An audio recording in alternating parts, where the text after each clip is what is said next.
So an understanding is supposed to be had about your mentality as a person. You need to know what your capacities are. We're born with different capacities, right? And sometimes you've been doing something and you've been well trained at it and you're a master of it, and there's just someone who will kick your ass at that thing for no reason. They were just born with an ability. And you need to understand, we're born with different abilities, different capacities, we're different. And the way that you'll understand it, inevitably, is you're going to go through life. And life will do something to you to let you know that maybe you're not quite as composed as you thought you were. Or you'll find that you're more composed than other people. It'll let you know that maybe you can't keep this pace, and you need to then train to be able to keep this pace. Do you see? The reason I'm mentioning this is when you have a gigantic gain, keep it. Do not then pedal back, right? Should you have a gigantic gain in discipline, gigantic gain in maintaining schedule, gigantic gain in income, gigantic gain in whatever it is. Should you have a gigantic gain, the idea is to keep it, to keep the pace. Should you start sprinting, the idea is to keep the pace as long as you can. And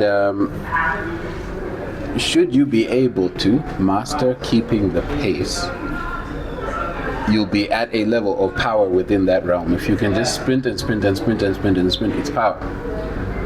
Do you see?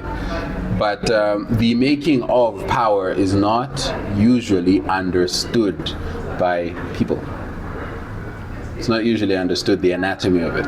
But if you go back through history, right, every single successful anything, every single historical anything, you will find that there was a sudden shift, and then they consolidated the power gained from this shift. There was something that went up more than usual, but they didn't mess around with the opportunity or let it pass, right?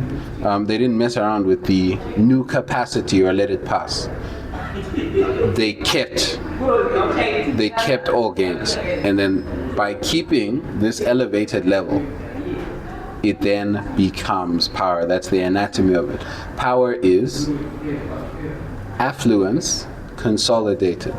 Power is winning, but then observed and maintained. That's the anatomy of power. So for the next time you're really winning, not moderately winning, just some like freaking, occasionally I'll get $1,000 job, or I'll get like something which can make me $3,000. Do you see?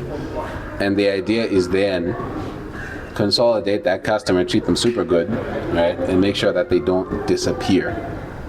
And that's the anatomy of power. Now all of a sudden you're making massively more than that street photographer that you used to take photos with. And the anatomy is like very simple. Just keep what you have.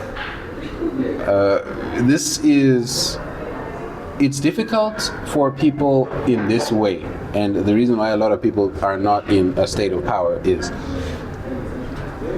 the urge is not to keep it, it is to dispel it. If I gave you $1,000 right now, you would use it super quickly.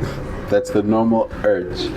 You wouldn't say, okay, cool, let me keep it, try to compound it, add to it. That's not the first thing.